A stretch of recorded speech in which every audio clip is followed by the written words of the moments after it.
Assalamualaikum warahmatullahi wabarakatuh. Allah subhanahu wa ta'ala berfirman, A'udzu billahi minasyaitonir rajim. Bismillahirrahmanirrahim. Ya ayyuhalladzina amanu ista'inu bis-sabri was-salah. Innallaha ma'as-sabirin. Innallaha ma'as-sabirin. Wahai orang-orang yang beriman, mintalah pertolongan dengan sabar dan sholat. Sesungguhnya Allah bersama dengan orang-orang yang sabar. Kita sering mendengar ayat ini disampaikan oleh para ulama, para da'i, para ustadz, tentang bahwa salah satu di antara cara menjemput pertolongan Allah Subhanahu wa ta'ala itu adalah dengan melakukan ibadah sholat. Pertanyaannya adalah, sholat yang seperti apakah yang bisa menjemput pertolongan Allah dalam kehidupan kita pada saat kita sedang mengalami ujian yang berat? Banyak orang yang bilang, saya sholat tapi kok hidup saya gini-gini aja. Banyak orang yang bilang, saya udah sholat tetapi kok doa saya belum diijabah. Saya udah sholat tapi kok masalah saya masih belum selesai. Saya udah sholat tetapi kok musibah saya terus beruntun, tidak pernah berhenti. Saya udah sholat tapi kok musibah terus terjadi dalam hidup saya. Sehingga teman-teman yang dirahmati Allah, kita perlu belajar sholat yang seperti apa yang bisa menjemput pertolongan Allah Subhanahu wa ta'ala secara ajaib. Mari kita renungkan sebuah kisah yang pernah disampaikan oleh sahabat Anas bin Malik radhiyallahu an, bahwa dahulu di masa Nabi ada seorang laki-laki di kota Madinah yang melakukan perjalanan antara Syam ke Madinah untuk berdagang. Di tengah perjalanan, laki-laki ini dirampok oleh para perampok. Dia diberhentikan oleh seorang laki-laki, kemudian hartanya diambil, lalu setelahnya laki-laki itu menghunuskan pedang kepada orang ini. Pedagang ini mengatakan, wahai fulan, jika engkau menginginkan hartaku, ambillah, tapi biarkanlah aku melanjutkan perjalanan. Perampok itu mengatakan, adapun harta itu sudah menjadi milikku. Sekarang aku menginginkanmu, aku ingin membunuhmu. Merasa tidak punya pilihan, akhirnya pedagang ini mengatakan, wahai fulan, jika engkau ingin menyakitiku, membunuhku, maka lakukanlah. Tetapi sebelumnya, berilah aku kesempatan untuk melaksanakan sholat 2 rakaat. Lalu perampok ini mengatakan, ya sudah, kalau begitu, sholatlah, aku akan berikan engkau waktu sebentar. Maka pedagang ini pun mendirikan sholat dengan sholat yang sangat khusyuk. Di dalam sholat, laki-laki ini setelah membaca Al-Fatihah, dia membaca sebuah ayat di dalam surat An-Naml ayat 62. Apa ayatnya? Dia membaca kalimat, Amman yujibul muttarra idza da'ah. Amman yujibul muttarra idza da'ahu wa yakshifus su'a wa yaj'alukum khulafa'al ard. A ilahum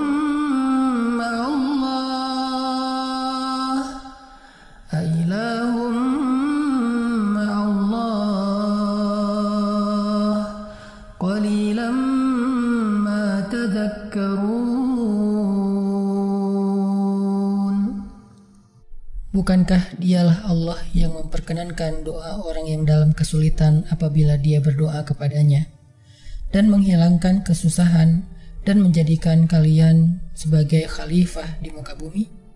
Apakah di samping Allah ada Tuhan lain yang patut disembah atau dimintai pertolongan? Sedikit sekali dari nikmat Allah yang kalian ingat. Shadaqallahul azim.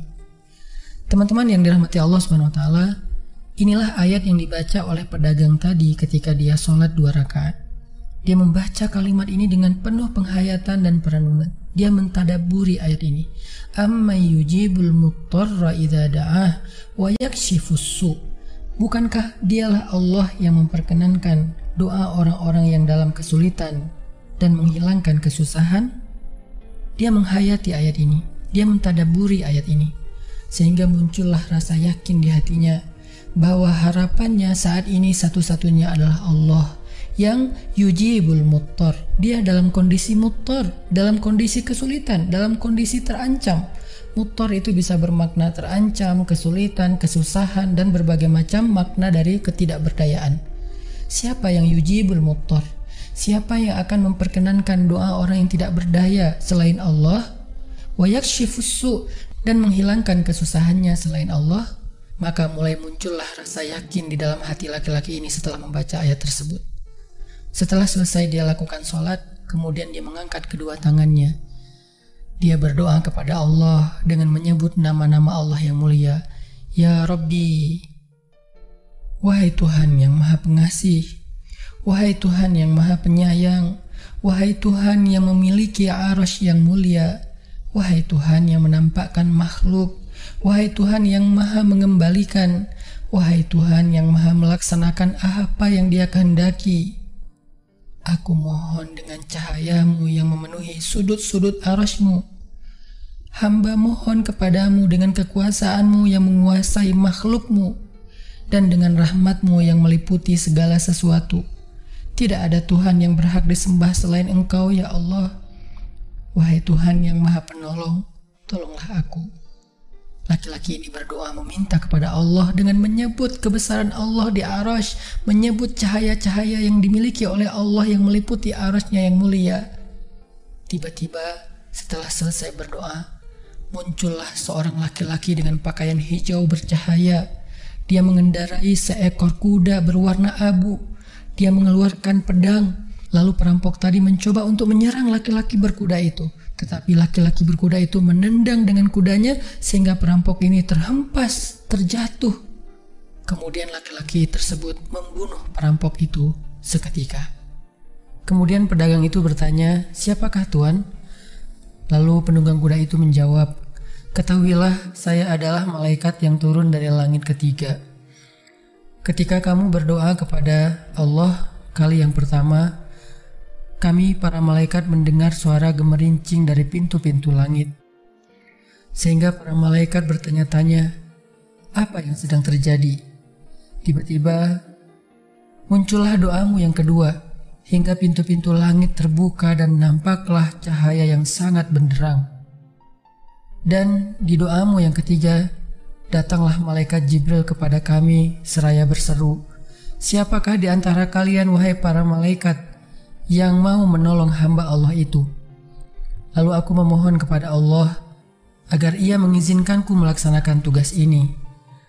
Wahai hamba Allah, ketahuilah, barang siapa yang berdoa dengan doa yang engkau baca tadi ketika dalam kesedihan, penderitaan, dan dalam keadaan sedang susah, maka Allah akan melepaskannya dari kesedihan dan akan menolongnya." Teman-teman yang dirahmati Allah Subhanahu wa Ta'ala, itulah salah satu kisah tentang keajaiban sholat seorang pedagang yang dengan sholat itu Allah Subhanahu wa Ta'ala mendatangkan pertolongan yang luar biasa dalam masalahnya. Pertanyaannya adalah, apa rahasia sholat pedagang itu sehingga Allah mendatangkan malaikat khusus yang menunggang kuda berwarna abu, lalu malaikat ini membunuh perampok yang ingin mencelakai pedagang itu? Salah satu rahasia dari sholat pedagang itu, kata para ulama, adalah dia melakukan ibadah sholat dengan ihsan. Seperti yang dikatakan Nabi tentang bab ihsan, an ta'budallah ka'annaka tarah fa in lam takun tarah fa innahu yarak. Ketika engkau beribadah kepada Allah, seolah-olah engkau melihat Allah. Jika engkau tidak bisa melihat Allah, maka yakinlah Allah melihatmu. Di sini Nabi mengajarkan kepada kita tentang sholat yang terkoneksi langsung dengan Allah Subhanahu wa Ta'ala.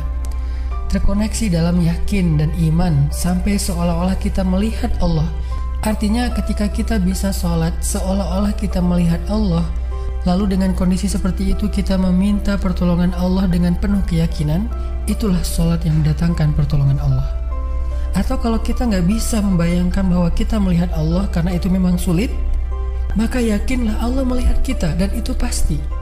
Artinya bahwa Allah itu pasti mendengar kita, melihat kita, dan sedang menunggu apa yang kita butuhkan. Maka orang yang bisa melakukan sholat dalam keadaan benar-benar seperti sedang bertemu dengan Allah, lalu dia meminta pertolongan Allah Subhanahu wa Ta'ala seperti pedagang tadi, maka sholatnya itulah yang disebut di dalam Al-Quran wasta'inu bis sabri was sholah, sholat yang bisa mendatangkan pertolongan Allah Subhanahu wa Ta'ala. Semakin sering kita melakukan sholat dengan ihsan, benar-benar seperti bertemu dengan Allah Subhanahu wa Ta'ala. Kalau kita nggak bisa ngerasain bagaimana cara menghayati kita melihat Allah, yakinlah Allah melihat kita.